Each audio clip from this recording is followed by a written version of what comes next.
Good morning, everybody. I must say it's such a huge privilege to be invited to speak, and a great challenge to only have 5 minutes to comment on the enormous contribution that Robert's work and the whole area of participation has made to development.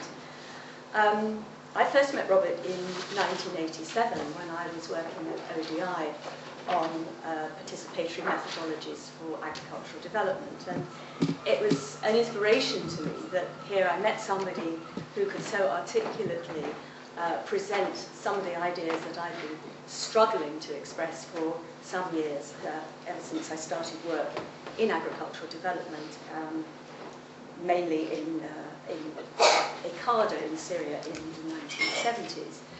And just as my reflection on how far we've come, I remember at that time the notion even of discussing with farmers their views on the new crop varieties that were being developed was totally novel, and that the feedback from farmers should influence decisions on research directions was even more of a battle. I think we've come a long way in participatory approaches, shaping priorities and design of development and research programs, I think, particularly in the relevance to the needs of poor people. That would be my first point in response to the question of how participation has transformed development thinking. Another area which was also mentioned earlier, the role of local knowledge, the real respect and attention paid to exploring the knowledge of different actors in development. I think Robert's work in showing the complexity and diversity, particularly of rural environments, the sources of risk and vulnerability, those areas emerge through a real respect for local knowledge and the voices of local people. I think more so even that this awareness of knowledge as a socially constructed process developed new techniques perhaps to share knowledge as a social learning process, and here I'm thinking of techniques like farmer field schools, farmer-to-farmer learning and exchange. And local knowledge and participatory learning, I think, has also led to developing programs with community participation, much as the community-led total sanitation program has done. Participation, I think, perhaps more recently, has broadened to include the recognition that wider stakeholder engagement in development processes is important.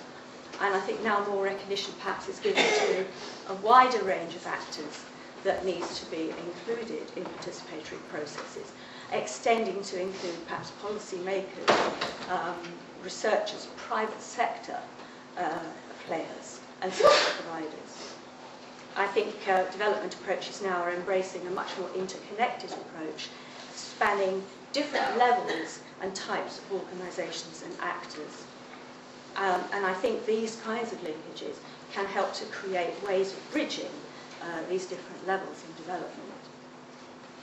Finally, another transformation, I think the importance of Robert's work and the work in the area of participation helps to keep a focus on issues of equity, of distribution, of addressing inequality, of gender in our development work. For me, I think one of the main achievements of the work on participation is to stress the underlying values in development about equity, about access to opportunities for women, for men and the poor, and the ways in which we can achieve that. In thinking about the challenges and opportunities ahead, again, some of these have been mentioned. The power dimensions involved in development, I think, and an emphasis also on attitudinal change, which is such a theme in Robert's work. It's been on many occasions pointed out that there's a tendency perhaps to select from participation the tools and techniques without the underlying transformation in attitudes, the role reversals, or the bold and brave professional flips, as Robert expressed it in one of his poems.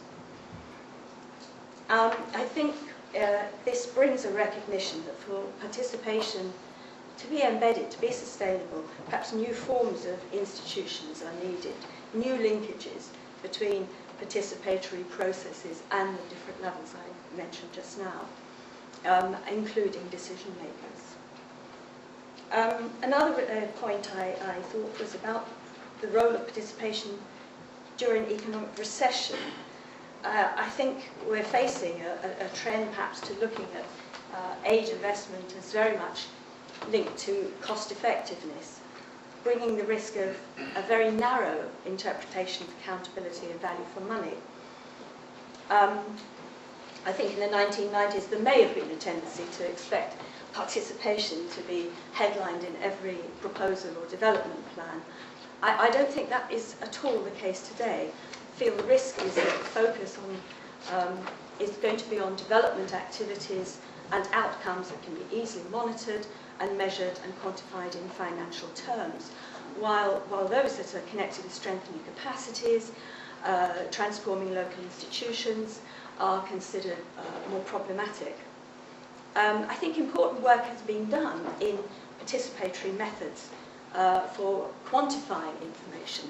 And I'm not suggesting that there's a huge focus on quantification, but those methods are there.